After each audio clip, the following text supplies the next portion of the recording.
शाम होने वाली है, मंदिर चली जाती है। यहाँ सड़क पर तो कोई भीख नहीं दे रहा। सुशीला हनुमान मंदिर के बाहर भीख मांगने बैठ जाती है। मंदिर में आते जाते भक्त सुशीला को प्रसाद, पैसे और खाने पीने की चीजें दे रहे थे। सुशीला सारा सामान लेकर वापस घर की ओर चल पड़ती है। वो रेल की पटरी पार करके अपनी झुग्गी की तरफ जाने लगी। सुशीला जिस झुग्गी में रहती थी वो रेलवे स्टेशन के पीछे ही पड़ती थी। रात का समय था। अंधेरे में सुशीला को कम दिखाई दे रहा था। तभी सुशीला को किसी बच्चे के रोने की आवाज आती है। ये तो किसी बच्चे के रोने की आवाज है। वहां सामने कितनी तेज रो रहा है बच्चा। उसके पास कोई है नहीं क्या? जरा देखो तो। हे राम, इतना छोटा मासूम बच्चा इस रेल की पटरी पर कौन छोड़ गया? ये किसका बच्चा है? चुप हो जा बच्चे, चुप हो जा, चुप हो जा। सुशीला आसपास ढूंढती है। तभी वो देखती है कि एक औरत कराती हुई उसे पुकार रही है। सुनो बहन, सुनो। तुम कौन हो और इस हालत में? मैं एक बच्चा चोर हूँ। मैंने इस बच्चे को कुछ देर पहले ही एक ट्रेन में से चोरी किया था, पर भगवान ने मुझे इसकी सजा दे दी। मुझे हार्ट अटैक आया है। मेरी सांस उखड़ने लगी है। मैं नहीं बचूंगी। मुझे नहीं पता वो परिवार कौन था। ये सोने की चेन इस बच्चे के गले में थी। मैंने इसे बेचने के लिए इसके गले से उतार लिया था। भगवान मुझे माफ कर दे।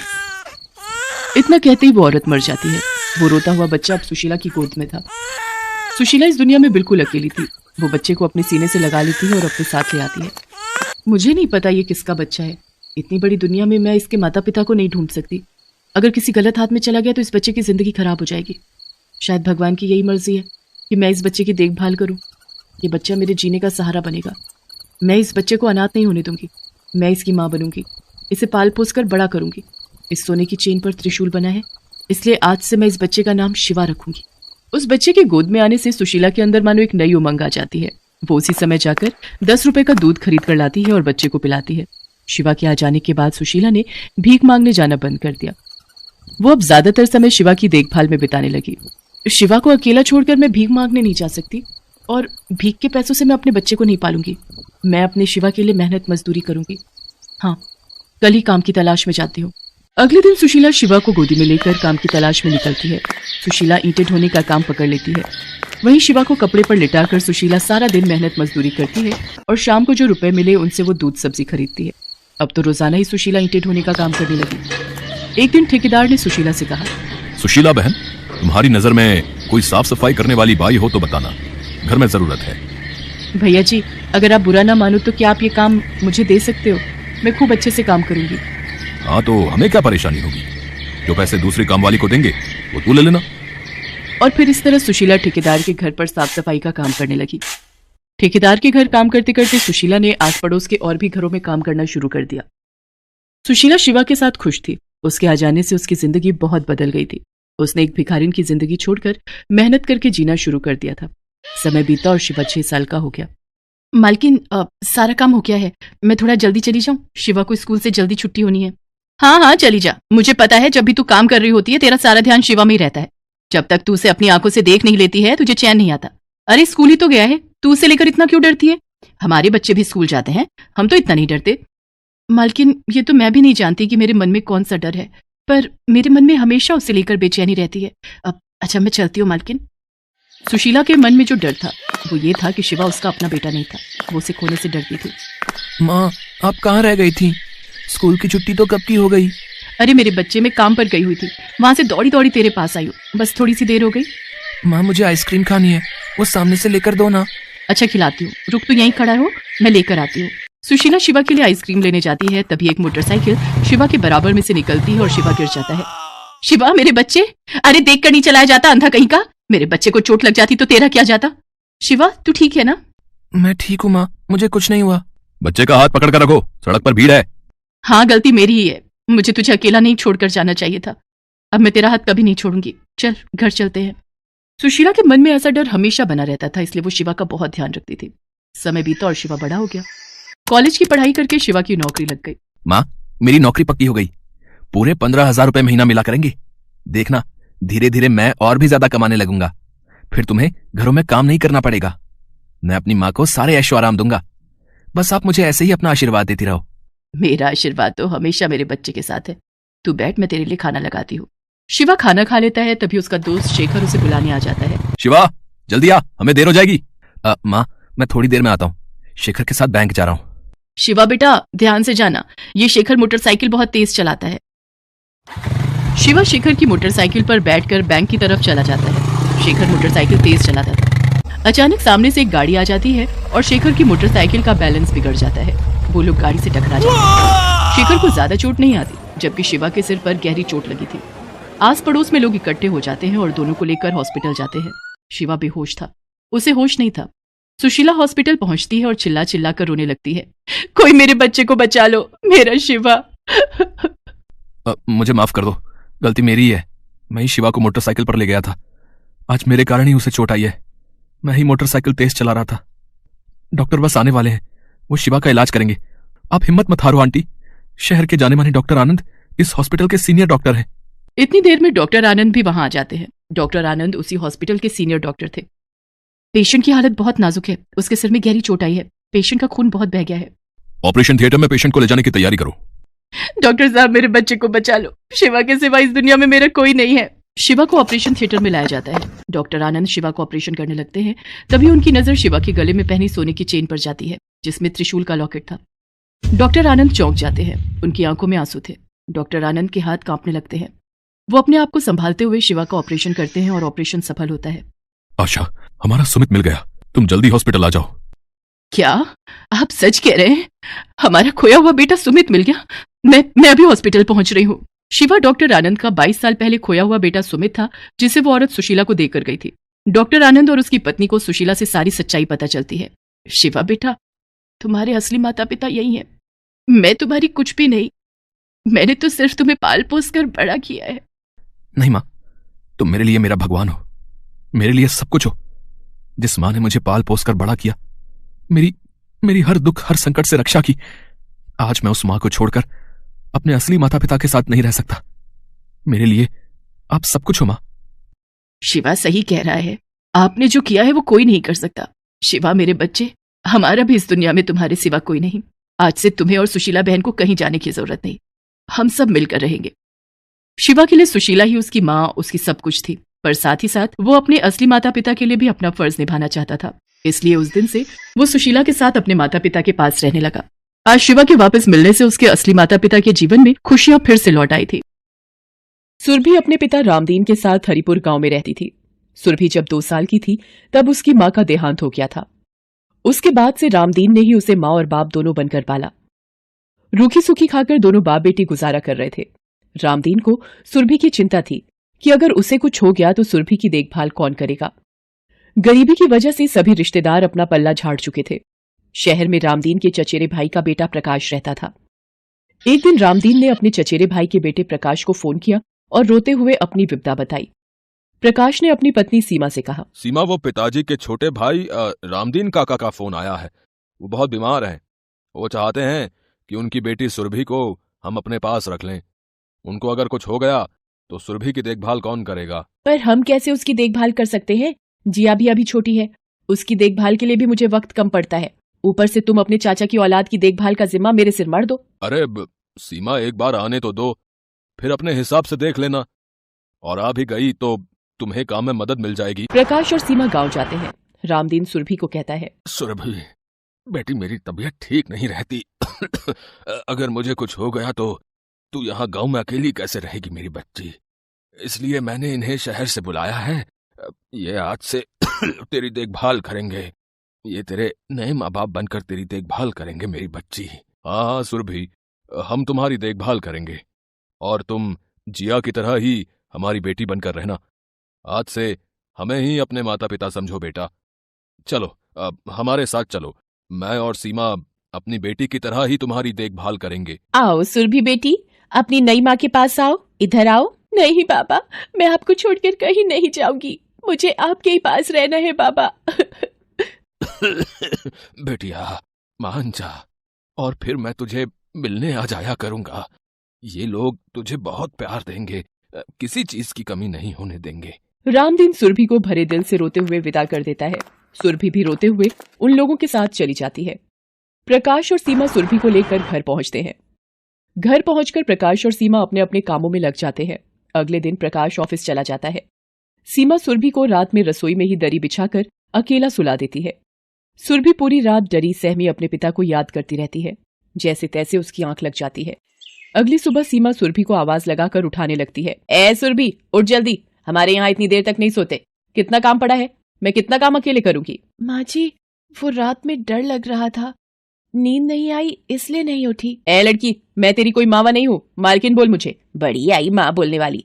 चल अब जल्दी से पूरे घर में झाड़ू लगा, तब तक मैं जिया को खाना खिलाकर आती हूँ। सुरभि मन ही मन रोने लगती है। वो पूरे घर में झाड़ू लगाती है। धीरे धीरे सीमा सुरभि से सारा दिन घर का काम करवाने लगी। सुरभि को जब भूख लगती तो सीमा उसे बचा खुचा खाने के लिए दे देती। एक दिन प्रकाश अपनी बेटी जिया के पहले जन्मदिन के लिए ढेर सारे खिलौने और कपड़े लेकर आता है। खिलौने और कपड़ों को देखकर सुरभि खुश होती है। उसे लगता है कि प्रकाश जिया के साथ साथ उसके लिए भी खिलौने और कपड़े लेकर आया है। प्रकाश सीधा कमरे में जिया के पास चला जाता है। अरे मेरी प्यारी बेटी, मेरी प्यारी गुड़िया, ये देखो मैं आपके लिए कितने सारे कपड़े और खिलौने लाया हूँ। आपका जन्मदिन आने वाला है ना, अब तो ढेर सारे उपहार मिलेंगे हमारी गुड़िया को। ए, क्या देख रही है, मेरी बेटी को नजर लगा रही है। चल जा यहाँ से, और रसोई में झूठे बर्तन रखे हैं, उन्हें जाकर धो ले। याद रख, एक भी बर्तन गंदा हुआ तो तेरी खैर नहीं। सुरभि रसोई में जाकर बर्तन धोने लगती है और रोते हुए अपने पिता को याद करने लगती है। अगले दिन जिया का जन्मदिन होता है। प्रकाश और सीमा ने घर पर ही पार्टी रखी हुई थी। वो सुरभि को कहती है, सुरभि जाओ, सबको कोल्ड ड्रिंक दो। एक एक मेहमान के पास जाकर कोल्ड ड्रिंक पूछना। ये कौन है सीमा? पहले तो इस लड़की को तुम्हारे घर में कभी नहीं देखा। आगे और आप तो प्रकाश का स्वभाव जानते ही हो, कोई भी अनाथ बच्चा देख ले तो इन्हें उस पर दया आ जाती है, इसलिए जब हम गाँव गए तो इसे ले आए। अब यहाँ रहेगी तो थोड़ा बहुत घर का काम भी सीख जाएगी। वैसे आपने कोल्ड ड्रिंक ली? सुरभि इधर आना। जी मालकिन, आपने बुलाया? सुरभि, मिसेस कपूर को कोल्ड ड्रिंक दो। थैंक यू बेटा। प्रकाश और सीमा मिलकर जिया का केक काटने लगते हैं। सुरभि बिल्कुल अकेली बेसहारा सब कुछ चुपचाप देखती रहती है। वो मन ही मन रोने लगती है। धीरे धीरे वक्त बीत जाता है। सुरभि को गांव से आए 6 महीने बीत जाते हैं। प्रकाश को खबर मिलती है कि सुरभि के पिता का देहांत हो गया है, पर सीमा के मना करने पर प्रकाश ये बात सुरभि से छुपा लेता है। एक दिन सुरभि सीमा से कहती है, मालकिन, बहुत दिनों से मेरा बाबा को मिलने का मन कर रहा है, मुझे एक बार गांव ले चलो, बाबा से मिलकर मैं वापस आ जाऊंगी। मुझे बाबा से मिलना है मालकिन। अरे क्यों दिमाग खराब कर रही है, अब गांव जाकर क्या करेगी? तेरा बाप मर चुका है, पिछले महीने खबर मिल गई थी, अब गांव में तेरा कोई नहीं है, अब तुझे यहीं रहना हो। सुरभि तेज तेज रोने लगती है। वो अपने बाबा को बहुत याद करती है कि आखिर वो उसे अकेला छोड़कर क्यों चले गए। सुरभि चुपचाप सारे दुख झेलती हुई सीमा के अत्याचारों को झेलती रही। एक दिन प्रकाश को ऑफिस के जरूरी काम से 1 हफ्ते के लिए शहर से बाहर जाना होता है। वो सीमा से कहता है, सीमा, मैं 1 हफ्ते के लिए ऑफिस के जरूरी काम से शहर से बाहर जा रहा हूँ, तुम जिया का ख्याल रखना। और वैसे तो सुरभि तुम्हारे साथ है तो तुम्हें उसकी भी मदद मिल जाएगी, ठीक है ना? प्रकाश ऑफिस के काम से 1 हफ्ते के लिए दूसरे शहर चला जाता है। अब तो सीमा और भी ज्यादा सुरभि पर अत्याचार करने लगी। वो सारा दिन सुरभि से ही काम करवाने लगी। सीमा सुरभि को घर में बंद करके शॉपिंग पर निकल जाती और रसोई में ताला मार जाती। सुरभि पीछे से अकेली भूखी प्यासी रोती रहती। कई घंटों के बाद सीमा बाजार से लौटती और अपने लिए खाने की चीजें लेती हुई आती। सीमा भूखी प्यासी सुरभि के सामने ही खाने लगती और सुरभि को उसी में से अपना बचा हुआ जूठा खाने को देती। बेचारी सुरभि बहुत दुखी रहने लगी थी। एक दिन बाथरूम में सीमा का पैर फिसल जाता है। वो तेजी से गिर जाती है और सीधे पैर में तेज दर्द के कारण चिल्लाने लगती है। सुरभि जब सीमा के चिल्लाने की आवाज सुनती है तो बाथरूम की तरफ भागती है। सुरभि सीमा को बाथरूम में गिरा हुआ देखती है। सीमा दर्द से तड़प रही होती है।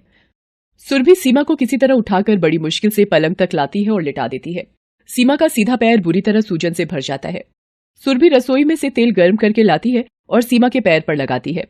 सीमा का दर्द बढ़ता ही जा रहा था। वो अपने डॉक्टर को फोन करके बुलाती है। डॉक्टर सीमा को बताता है, सीमा जी, अचानक पैर फिसलने से आपके पैर में मोच आई है, जिसकी वजह से अंदर का मांस फट गया है। कुछ दिन पैर को आराम देने की सख्त जरूरत है। पैर का जरा सा भी हिलना डुलना आपकी परेशानी और बढ़ा सकता है। मैं आपके पैर में ये पट्टी बांध देता हूं और ये कुछ दवाइयां जो आपके पैर की सूजन को कम करेंगी। कुछ दिन तक आप अब बेड रेस्ट ही कीजिए, तभी आपका पैर जल्दी ठीक हो पाएगा। बाकी कोई परेशानी हो तो आप मुझे फोन कर दीजिएगा। सीमा के पैर में आई मोच की वजह से सीमा परेशान होने लगी। उसके पैर में तेज दर्द और सूजन थी, जिसकी वजह से वो पलंग से उठ भी नहीं पा रही थी। सीमा भावुक होकर रोने लगती है। दर्द से उसकी आंखों में आंसू आने लगते हैं। सुरभि सीमा के पास जाती है और उसके आंसू पोंछने लगती है। मालकिन, आप रो मत, आपका पैर जल्दी ठीक हो जाएगा। आप ये दवाई खा लो मालकिन, इससे आपको बहुत आराम मिलेगा और जिया को मैं खिला दूंगी। आप चिंता मत करो मालकिन। आपको पता है, गांव में मेरे बाबा ने मुझे बहुत अच्छी खिचड़ी बनानी सिखाई थी। वो मैं आपके लिए बनाकर लाती हूँ। फिर सीमा के लिए खिचड़ी बनाती है, उसे दवाइयाँ देती है, जिया का भी ध्यान रखती है। सीमा को हाथ पकड़कर वॉशरूम ले जाना, समय पर दवाइयाँ देना, खाना बनाना, घर के काम करना, सब छोटी सी सुरभि अपनी उम्र से ज्यादा संभाल रही थी। सीमा सुरभि को अपनी देखभाल करते देख मन ही मन रो पड़ी। आज जब प्रकाश की गैर मौजूदगी में सीमा पर यह दुख आया तो सुरभि ने ही उसकी देखभाल की, जिया को संभाला, घर को संभाला। सीमा ने प्रकाश को फोन पर अपने पैर के बारे में कुछ नहीं बताया ताकि वो परेशान होकर काम छोड़कर वापस ना जाए। एक रात जब सीमा सो रही होती है, सपने में वो सुरभि के बाबा रामदीन को देखती है। वो सहम जाती है। सपने में रामदीन की आत्मा उससे कहती है, मेरी सुरभि को मैंने अपने साथ विश्वास पर भेजा था ताकि आप मेरे मरने के बाद उसकी मां बनकर उसको प्यार करोगी, उसकी देखभाल करोगी। पर आपने मेरी बच्ची पर इतने अत्याचार किए, मेरे मरने तक की खबर उसे नहीं दी। फिर भी मेरी बच्ची ने आपकी तकलीफ को समझा। मेरी समझदार सुरभि आपकी बेटी बनकर आपको मां समझकर आपकी सेवा कर रही है। आप भी उसे अपनी बेटी मानकर उसे मां का प्यार दो। मेरी बच्ची को खुश देखकर मुझ मरे हुए बाप की आत्मा को शांति मिल जाएगी। अचानक से सीमा का सपना टूट जाता है। रामदीन की कही गई बातें उसे याद आती हैं। वो घबराकर उठ जाती है और भगवान से अपने किए गए गुनाहों की माफी मांगती है। धीरे धीरे एक हफ्ता बीत जाता है। दवाइयां और आराम मिलने से सीमा के पैर की सूजन अब कम हो गई थी। उसे दर्द में भी आराम था। प्रकाश जब वापस लौटा तो उसे सारी बात पता चली। सीमा ने उसे बताया कि इस संकट में छोटी बच्ची सुरभि ने उसका बहुत साथ निभाया। प्रकाश ने सुरभि को प्यार से सिर पर हाथ फेरा और धन्यवाद किया। कुछ दिनों बाद सीमा का पैर बिल्कुल ठीक हो गया। डॉक्टर ने सीमा को पैर पर हल्की मालिश करने की सलाह दी। एक दिन सुरभि सीमा के पैर की मालिश करते हुए, अरे मालकिन, अब तो आपके पैर की सूजन बिल्कुल ठीक हो गई, अब तो आप चल पाओगे। सुरभि, मेरी बच्ची, मालकिन नहीं माँ बोल मुझे, मैं तेरी माँ हूँ। आ मेरी बच्ची, मेरी गोद में आ, मेरे गले से लग जा। मैंने तेरे साथ बहुत गलत किया, इतने दुख दिए, इतने अत्याचार किए। सीमा सुरभि को गले से लगाकर प्यार करने लगती है। सुरभि को नई माँ मिल जाती है। प्रकाश भी सुरभि को प्यार करता है। सुरभि सीमा और प्रकाश के गले लग जाती है। मानसी एक 8 साल की छोटी बच्ची, जिसके मम्मी पापा दोनों नहीं थे। वो अपने चाचा चाची के साथ रहती थी। मानसी, ओ मानसी, अभी तक तेरे से झाड़ू नहीं लगी और देख बारिश हो रही है, जाकर छत से सारे कपड़े भी उतार कर ला। अभी लाती हूँ चाची, बारिश बहुत तेज हो रही है, क्या करूँ? जल्दी जल्दी कपड़े उतार लेती हूँ, नहीं तो चाची फिर मारेंगी। दीपा बिटिया, ये ले तेरा दूध, वो भी बादाम वाला, गरम गरम पी ले, बारिश का मौसम है। चाची, कपड़े उतार कर रख दिए हैं, मुझे भूख लगी है, कुछ खा लूं? पहले बाजार जाकर ये सामान लाला की दुकान से लेकर आ, फिर कुछ खाना। चाची, बारिश बहुत तेज हो रही है, कुछ देर बाद चली जाऊं? बारिश इतनी तेज भी नहीं है जो तू बह जाएगी, चुपचाप लेकर आ सामान। मानसी तेज बारिश में सामान खरीदने चली जाती है और बुरी तरह भीग जाती है। ये क्या, पूरी चीनी बारिश में भिगो दी, अब तू नहीं बचेगी मेरे हाथों से। सुधा मानसी को थप्पड़ पर थप्पड़ मार रही थी। आंखों की अंधी, तुझे दिखाई नहीं दिया क्या चीनी भीग रही है? आज तुझे खाने को कुछ नहीं मिलेगा, रह भूखी। अरे अरे सुधा, इतना क्यों मार रही हो? पागल हो क्या? छोड़ो इसे, चीनी ही तो भीगी है, और आ जाएगी। तुम चुप रहो, पैसे पेड़ पर नहीं लटक रहे जो ये चीजों का नुकसान कर देती है। चल बाहर बारिश में भीग, यही तेरी सजा है। सुधा मानसी को घर के बाहर बारिश में भीगने के लिए खड़ा कर देती है। बहुत बहुत ठंड लग रही है चाची, मुझे अंदर आने दो ना। अब ऐसी गलती दोबारा नहीं करूंगी। सुधा बच्ची है, अंदर आने दो, नहीं करेगी दोबारा। एक काम करो, तुम इसे घर के अंदर ले आओ, मैं घर छोड़कर दीपा को लेकर मायके चली जाती हूँ। किशोर चुप होकर कमरे में चला जाता है। तकरीबन 1 घंटे बाद, दीपा, जा बोल दे मानसी को अंदर आकर बर्तन करेगी, सारे बर्तन जूठे पड़े हैं। मानसी, मम्मी बोल रही है अंदर आकर बर्तन धो ले। मानसी भीगे हुए कपड़ों में बर्तन धोने लगती है। भूखी प्यासी मानसी घर का सारा काम करती है। सुधा मानसी पर बहुत अत्याचार करती थी। एक दिन, हाँ भैया, मेरे पति काम से बाहर जा रहे हैं, पीछे से ये काम हो जाना चाहिए। ठीक है, मैं समय पर पहुंच जाऊंगा। किशोर किसी काम से शहर से बाहर चला जाता है। मानसी बेटा, चल तुझे बाजार से नई चप्पल दिला लाऊं, टूटी हुई चप्पल में घूम रही है। चाची, मेरे लिए नई चप्पल? ठीक है, मैं चलती हूँ। सुधा मानसी और दीपा के साथ बाजार जाती है। मानसी, तू यहाँ बैठकर चप्पल देख। भैया, दिखाना जरा चप्पल। मानसी, मैं जरा दीपा को सामने की दुकान से पानी की बोतल दिलाकर आती हूँ। सुधा मानसी को चप्पल की दुकान पर छोड़ जाती है। दुकानदार दूसरे ग्राहकों में व्यस्त हो जाता है। तभी, बेटा, आपका नाम मानसी है ना? आपकी चाची ने मुझे भेजा है, उन्हें घर जाना पड़ा, वो मुझे तुम्हें घर छोड़ने को बोल गई हैं। आओ, तुम्हें घर छोड़ देता हूँ। अंकल, ये तो मेरे घर का रास्ता नहीं है, आप मुझे कहाँ ले जा रहे हो? ये रास्ता भी घर की ओर ही जाता है। जहाँ से ले जा रहा हूँ चुपचाप चल। मानसी व्यक्ति के हाथ पर काट कर हाथ छुड़ाकर भागती है। ए, रुक जरा। भागती कहाँ है? व्यक्ति मानसी का पीछा करता है। मानसी रोती हुई तेजी से भागती है। भागते भागते अचानक, आंटी वो अंकल मेरे पीछे पड़े हैं, मुझे अपने साथ ले जा रहे हैं आंटी। डरो नहीं बेटा। अरे अब क्या करूं? ये लड़की तो गायब हो गई। मैडम, वो लड़की तो हाथ छुड़ा कर भाग गई। कैसी लड़की को पकड़ने के लिए तुमने बोला? मेरे पैसे वापस करो, जितने भी मैंने तुम्हें दिए हैं। लड़की को तुम संभाल नहीं सके, इसमें मेरी क्या गलती है? कोई पैसे वापस नहीं मिलेंगे। सुधा ने मानसी को उस व्यक्ति को बेच दिया था और उसके बदले 5 लाख रुपए लिए थे।